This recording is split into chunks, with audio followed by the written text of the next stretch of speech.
क्या आप भी अपने सपनों का घर लेना चाहते हैं, अपनी पहली कार खरीदने की सोच रहे हैं या फिर किसी जरूरत के लिए पर्सनल लोन की तलाश में हैं? तो ये वीडियो सिर्फ आपके लिए है, क्योंकि अप्रैल 2025 में एक बड़ा बदलाव हुआ है। आरबीआई ने रेपो रेट में कटौती कर दी है। इसके बाद कई सरकारी बैंकों ने अपनी जो लोन की ब्याज दरें हैं उन्हें घटा दिया है। मतलब कि अब आपका लोन जो है सस्ता हो गया है। लेकिन सिर्फ ब्याज दरें ही नहीं, बल्कि आपका सिबिल स्कोर भी ये तय करता है कि आपको लोन सस्ता मिलेगा या फिर महंगा। तो आज हम जानेंगे इन नई ब्याज दरों के बारे में, सिबिल स्कोर का क्या असर होता है और कैसे आप कम ईएमआई में ज्यादा लोन पा सकते हैं। तो वीडियो को बिना स्किप किए लास्ट तक जरूर देखें। चैनल पर नए हैं तो चैनल को अभी सब्सक्राइब कर बेल आइकन पर क्लिक कर लें। तो चलिए वीडियो में आगे बढ़ते हैं। आरबीआई ने रेपो रेट को घटाया है। अप्रैल में आरबीआई ने रेपो रेट में 0.25% तक की कटौती कर दी है। इसे 6.25% से घटाकर 6% कर दिया गया है। रेपो रेट घटने का मतलब है बैंकों को अब आरबीआई से पैसा जो है सस्ता मिल रहा है और वही फायदा अब ग्राहकों को मिल रहा है, क्योंकि बैंक भी लोन सस्ते कर रहे हैं। तो आइए जानते हैं प्रमुख सरकारी बैंकों के बारे में जिन्होंने लोन की ब्याज दरों में कटौती की है। वहीं अगर पीएनबी बैंक की बात करूं तो यहाँ पर होम लोन जो है वो 8.85% से शुरू हो जाते हैं। वहीं कार लोन जो है 9.2% से शुरू हो जाते हैं। पर्सनल लोन की बात करें तो 11% से आप पर्सनल लोन भी ले सकते हैं।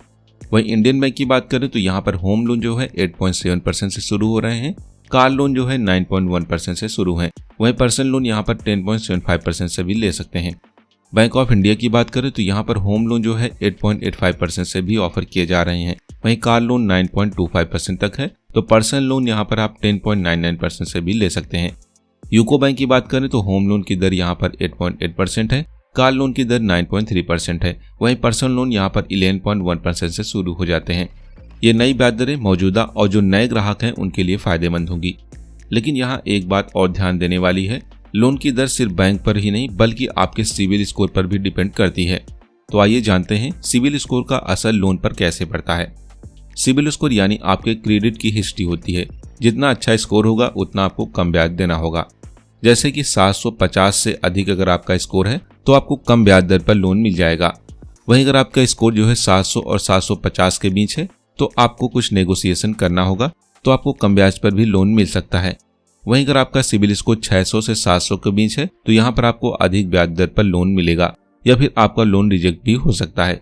वहीं अगर आपका सिबिल स्कोर 600 से नीचे है तो बैंक लोन देने से मना कर देते हैं। हालांकि कुछ फाइनेंशियल कंपनी होती हैं जो आपको 600 से नीचे सिबिल स्कोर पर भी लोन ऑफर कर देती हैं, लेकिन ध्यान रखें उनकी ब्याज दरें बहुत ज्यादा होती हैं, तो ऐसे लोन से बचकर रहें। इसीलिए अगर आप चाहते हैं कि आपको कम ब्याज पर लोन मिले तो सबसे पहले अपने सिबिल स्कोर को सुधारें, समय पर ईएमआई भरें, क्रेडिट कार्ड का लिमिट से ज्यादा इस्तेमाल ना करें। और अगर आपका कोई क्रेडिट हिस्ट्री नहीं है तो आप एक क्रेडिट कार्ड लेकर उसका समय पर भुगतान करके आप अपना क्रेडिट हिस्ट्री मेंटेन कर सकते हैं। और जब आपको समय पड़ने पर लोन की आवश्यकता होगी तो आपका एक अच्छा खासा सिबिल स्कोर होगा, जिसके तहत आपको कम इंटरेस्ट पर लोन मिल जाएगा। अब बात करते हैं 5 आसान टिप्स की जिनसे आप कम ब्याज पर लोन भी ले सकते हैं। सबसे पहला तरीका है सिबिल स्कोर को सुधारें, उसे 750 से ऊपर रखें। दूसरा है सभी डॉक्यूमेंट्स तैयार रखें, जैसे आईटी रिटर्न हो गया, सैलरी स्लिप हो गया, आईडी प्रूफ। जब आप इन सभी डॉक्यूमेंट्स को रखते हैं तो आपके पैसे के लेन देन का रिकॉर्ड होता है, जिससे कि बैंक आपको इजीली लोन ऑफर कर देते हैं। तीसरा है बैंक ऑफर की तुलना करें। हमेशा 2 से 3 बैंकों की तुलना करें और देखें कि कौन सा बैंक जो है आपको कम ब्याज दर पर लोन प्रोवाइड कर रहा है, वहीं से लोन लें। और चौथा पॉइंट है जितना जरूरी हो उतना ही लोन लें। ओवर बारोइंग से बचें, क्योंकि अगर आप जरूरत से अधिक लोन ले लेते हैं तो आप उसकी ईएमआई नहीं भर पाएंगे। ऐसे में आपकी ईएमआई बाउंस होगी तो आपका क्रेडिट स्कोर भी खराब होगा। पांचवा है बैंक से नेगोशिएट करें। अच्छा स्कोर है तो आपको कम ब्याज दर पर भी लोन मिल सकता है। इसीलिए जब भी आप लोन लेने जाएं तो आप बैंक कर्मी से लोन के इंटरेस्ट पर बात जरूर करें, उसे कम करने के लिए जरूर कहें। लोन लेना एक जिम्मेदारी है, लेकिन सही जानकारी और प्लानिंग के साथ आप ईएमआई के बोझ को कम कर सकते हैं। तो आरबीआई के रेपो रेट घटाने से जहां लोन सस्ते हुए हैं, वहीं एफडी की ब्याज दरों में कमी की गई है। इसका विशेष ध्यान रखें, क्योंकि जब भी रेपो रेट घटाई जाती है तो एफडी की ब्याज दरें घट जाती हैं, हालांकि लोन सस्ते हो जाते हैं। तो अगर आप एफडी में निवेश करने की सोच रहे हैं तो जल्दी कीजिए, वरना कम रिटर्न मिलेगा।